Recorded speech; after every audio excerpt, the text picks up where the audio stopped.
Praise lord. ప్రభు బిడ్డలైన మీ అందరికి వందనాలు. ఎలా ఉన్నారు? బాగున్నారా? మీ కొరకు ప్రతిదినం ప్రార్థన చేస్తూ వాగ్దానాలు పంపిస్తూ ఉంటున్నాం. ఈరోజు దేవుని వాక్యం యెషయా గ్రంథం 62వ అధ్యాయము 12వ వచనం. దేవుని వాక్యంలో రాయబడినటువంటి గొప్ప మాటను పరిశుద్ధాత్మ దేవుడు మనకు జ్ఞాపకం చేస్తూ ఉంటున్నాడు.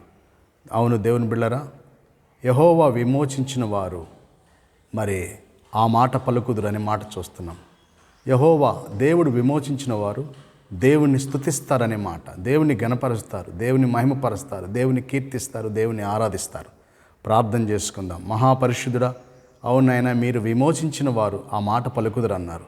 అది నిన్ను స్తుతించటం, గణపరచటం, మహిమపరచటం, ఆరాధించటం, దేవదూతలకు లేని భాగ్యాన్ని మీరు మాకు ప్రసాదించారు. కనుక నాయన చూస్తున్న నీ బిడ్డలందరూ నిన్ను ఆరాధిస్తూ సేవిస్తూ మీ ద్వారా విమోచించబడి పాపము నుండి, శాపము నుండి, రోగము నుండి, మరణము నుండి, అలాగే ఆర్థిక సమస్యల నుంచి, అబ్బుల బాధ నుంచి విమోచించబడిన వారై నీ సన్నిధిలో ఎదుగుటకు సహాయం ఇచ్చేయమని, మహిమ తెచ్చుకోమని, ముఖ్యంగా ప్రభా చూస్తున్న నీ బిడ్డలందరినీ దీవించమని, ముఖ్యంగా ఎగ్జామ్స్ రాస్తున్న బిడ్డలు, కుమారులు, కుమార్తెలందరినీ పేరు పేరుని దీవించి యెహోవాయే జ్ఞానం ఇచ్చేవాడన్న నీ వాగ్దానం చేత బిడ్డలను దీవించమని యేసు నామములో ప్రార్థించి వేడుకుంటున్నాం తండ్రి.